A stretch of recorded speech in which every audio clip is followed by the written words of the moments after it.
अभी क्या है, आप लोग सब क्या है आज के दिन में, दिमागी नक्सल है? तो सारी दिमागी नक्सलियों का मैं कहूंगा आवाज दो, आप कहेंगे आवाज दो, आवाज दो, आवाज दो। धन्यवाद। कई बार यही परिचय होता है कि हाँ, ये व्यक्ति जो है आईएएस में रहा है और पता नहीं क्या बेवकूफ था, इसने छोड़ दी, तो हमारे जो इतने बड़े सपने थे इसने छोड़ के आ गया। तो वहीं पे मेरा कहानी शुरू हो जाता है, वहीं पे कहानी खत्म भी हो जाता है। तो पहचान ये बन जाता है कि आईएएस क्लियर किया और आईएएस छोड़ दिया। आईएएस छोड़ा क्यों, आपको पता है? मतलब मैंने आईएएस क्यों छोड़ा? तो मैं एक सवाल पूछता हूँ आपसे। मान लीजिए आपको पटना जाना है, ठीक है? कहाँ जाना है? पटना। और आपने बहुत लाइन में लगे, एक बस मिला आपको, बहुत मुश्किल से उसमें टिकट मिला, मुश्किल से आप उसके अंदर गए, बहुत धक्का मुक्की करके उसके अंदर आप मिल गए। बोर्ड लगा हुआ था पटना का बस में, अंदर गए और जाने के बाद आपको अच्छी सीट मिली, वोल्वो बस थी, पुशबैक, एसी, सब कुछ बढ़िया बढ़िया सेटअप अंदर। थोड़े टाइम के बाद आपको पता चला कि बस जो है पटना नहीं कोलकाता जा रही है। तब क्या करेंगे? हैं? उतरेंगे या ये सोचेंगे कि नहीं बढ़िया सीट है, बैठ जाते थोड़ी देर और? हाँ? कौन कौन लोग बोल रहे हैं कि उतरेंगे? थोड़ा सा जोर से बोलिए। किस किस को लगता है कि उतरना चाहिए और किस किस को लगता है कि नहीं बैठ जाना चाहिए क्योंकि अच्छी बस है, बैठ जाते थोड़ी देर और? तो आप सबको बहुत क्लियर है ना, कि अगर जिस दिशा में आपको जाना है उस दिशा में आप नहीं जा रहे तो पहले बात क्या करेंगे? आप उस गाड़ी से उतरेंगे और उतरने के बाद क्या करेंगे? जिस दिशा में आपको जाना है उस दिशा में आप चलना शुरू करेंगे। पैदल है तो पैदल, अकेला है तो अकेला, है ना? क्योंकि जिस दिशा में आपको जाना है उस दिशा का एक स्टेप जो है वो गलत दिशा 1000 स्टेप लेने से बेहतर है। मैंने भी उतना ही किया है जो आपने बहुत आसानी से कहा ना कि उस बस से उतरना है, बस उतरा। क्योंकि मुझे जब समझ में आया कि ये जो गाड़ी जिस तरफ जा रही है मुझे वहां नहीं जाना। मैं इस गाड़ी के अंदर चढ़ा इसलिए नहीं था कि मुझे उस दिशा में जाना था। क्यों? सरकारी नौकरी या फिर इस सपना नहीं था कि आईएएस बनना है। कई बार ये लगता है कि आपको क्या बनना है, ये सपना नहीं लगता। क्या करना है आपसे नहीं पूछते, जो पूछते हैं कि क्या बनना है। तो बनते हैं कुछ करने के लिए ना, ऐसे थोड़ा नहीं कि कुछ बनना है, आईएएस बनना है इसलिए तो आईएएस बने हैं, फिर बने रहते हैं, करते कुछ नहीं। करना क्या है उसकी क्लैरिटी कई बार हमारे उसमें नहीं होती।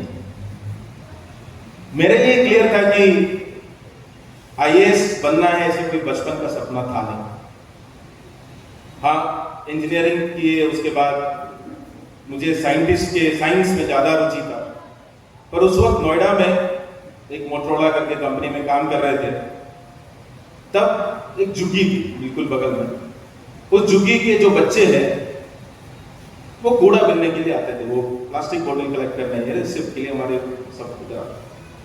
हमें लगता था कि बच्चे पढ़ क्यों नहीं रहे, स्कूल क्यों नहीं जा रहे। बिल्कुल ठीक 50 मीटर के सामने जो है एक स्कूल है। तो हम वहां गए, बच्चों से पूछने लगे कि माँ बाप से पूछने लगे कि आप स्कूल क्यों नहीं भेजते। तो 2-3 बार हमने धक्के से उनको बच्चों को स्कूल में एडमिशन भी कराया, पर वो माइग्रेंट लेबर थे, बिहार से थे, नोएडा में रहते थे।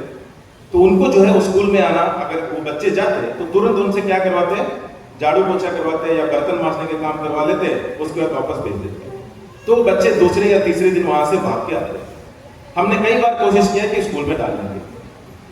उसके बाद हम डिस्ट्रिक्ट एजुकेशन ऑफिसर के पास चले गए। हमें लगता था कि हम अच्छे प्राइवेट की नौकरी करते हैं, अच्छे खासा तनख्वाह। डिस्ट्रिक्ट एजुकेशन ऑफिसर से कम 3 गुना ज्यादा मेरा सैलरी होता होगा उस वक्त। तो हम गए उनसे मिलने, बात करने के लिए कि भाई ऐसा हो रहा है कि बच्चों को स्कूल क्यों नहीं अलाउ करते जाने के लिए। तो उनका जवाब बहुत क्लियर था कि तुम अपना काम देखो ना, ये तुम्हारा काम नहीं है। बहुत क्लियर था कि तुम्हारा काम नहीं है तो अपना काम नहीं।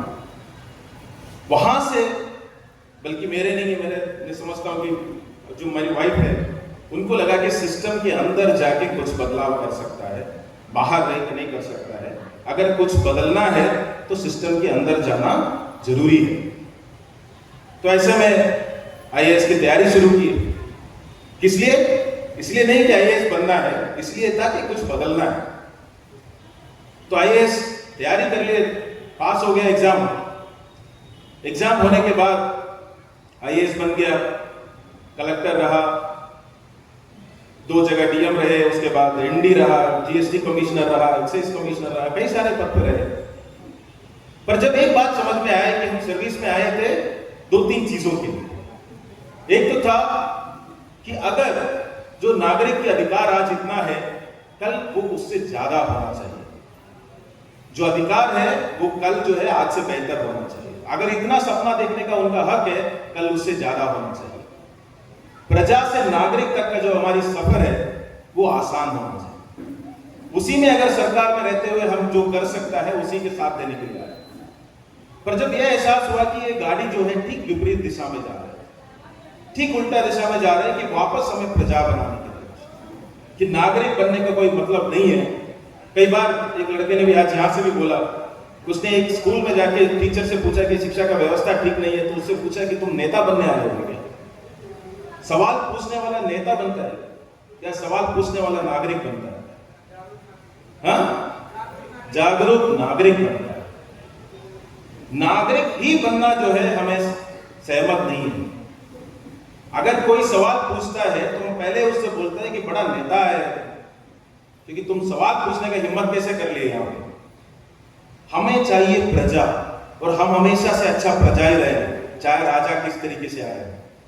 आज भी हम लोकतंत्र में अगर जो हमारे ऊपर गवर्न करते हैं शासन, उनको सुल्तान और राजा और उसी दर्जा में देखते हैं। वो इसलिए देखते हैं क्योंकि हम प्रजा ही है। आज भी आजादी मिले पर नागरिक नहीं बने। एक कहानी है सच्चा, मान लीजिए राजा और मंत्री का है, थोड़ा अकबर बीरबल के मैं कहता हूं। एक बार अकबर ने बीरबल से पूछा कि बीरबल ये बताओ कि मैं राजा हूं यहाँ का, मेरी ताकत की सीमा क्या है, मैं कितना ताकत हूं? कहीं तो होगा मेरा ताकत का कुछ सीमा होगा, मेरा ताकत। तो बीरबल ने कहा एक बार देखते हैं, टेस्ट करते हैं, हम जो है ना इसको देखते हैं। तो एक पुल था जहां से लोग वैसे ही जा रहे थे, इधर से उधर डेली जा रहे थे। उन्होंने कहा कि अगर इसको पार करना है अभी तो 10 रुपया देना होगा, किसी को भी हो 10 रुपया देना होगा। जैसे अगला दिन जो है आपने लगा दिया, लोग जो है जाने लगे। 10 रुपया दे के, कल तक फ्री में जा रहे थे, आज 10 रुपया दे के जाने लगे। तो अकबर खुश हुआ, बोले कि मैं हर जो प्रजा से 10-10 रुपया ले सकता हूं, मुझे पता ही नहीं था ये बात। फिर वो बोलते रुक जाओ, कल जो है हम 10 रुपया जो है 100 रुपया करते हैं। तो अगला दिन कितना करते हैं? 100 रुपये। लोग फिर भी जो है 100 रुपया देके जाने लग जाते हैं। जिनके पास पैसा नहीं है वो नहीं जाते, जिनके पास है वो 100 रुपया देते हैं। तो अकबर और खुश हो जाता है। तो बीरबल बोलते रुक जाओ, अगला दिन जो है ना 100 रुपया और एक चाटा, उनसे हम 100 रुपया लेंगे और उनको एक चाटा देंगे। देखते हैं कि कितने लोग सवाल पूछते हैं। अगला दिन 100 रुपया और एक चाटा हो गया। लोग फिर भी आराम से चलने लगते थे, क्योंकि हम प्रजा हैं। उसकी अगला दिन जो है एक और स्टेप बीरबल बढ़ाते हैं, बोलते हैं कि 100 रुपया देना पड़ेगा और सबको 10-10 चाटे लगेंगे। और अगला दिन जो है 10-10 चाटे लगने लग जाते हैं। अभी अकबर को भी डर लगने लग गया कि भाई क्या हो रहा है, अभी कुछ तो हो जाएगा। उसके ठीक अगले दिन उसके दरबार के बाहर पूरे जनता, सारे जनता भरे पड़े और अकबर को लगा कि हो गया, अभी जो है इतना मैं नहीं कर सकता था, मैंने अपनी ताकत की सीमा देख ली और पार कर लिया, खत्म हो गया।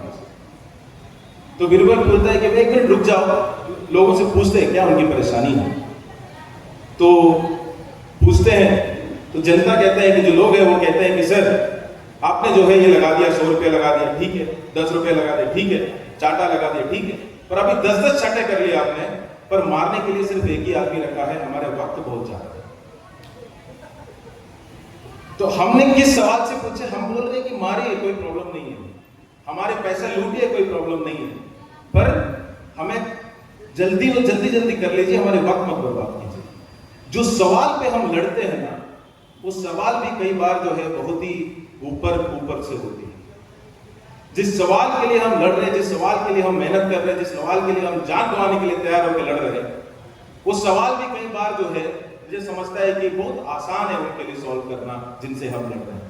आसान सवालों के लिए हम लड़ रहे हैं। एक सवाल और पूछता हूं, हम प्रजा है कि नागरिक?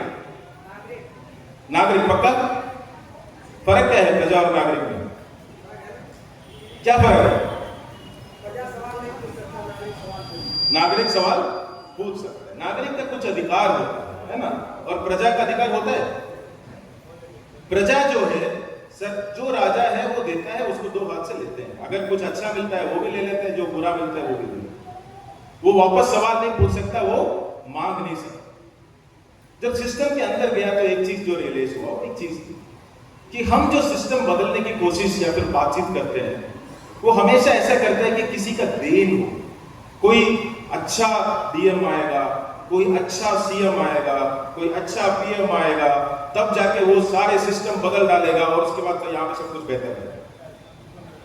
क्या व्यवस्था ऐसे बदलता है? व्यवस्था किसी का देन से बदलता है कि किसी का मांग से बदलता है? कैसे बदलता है व्यवस्था? मांग से बदलता है कि किसी का देने से बदलता है?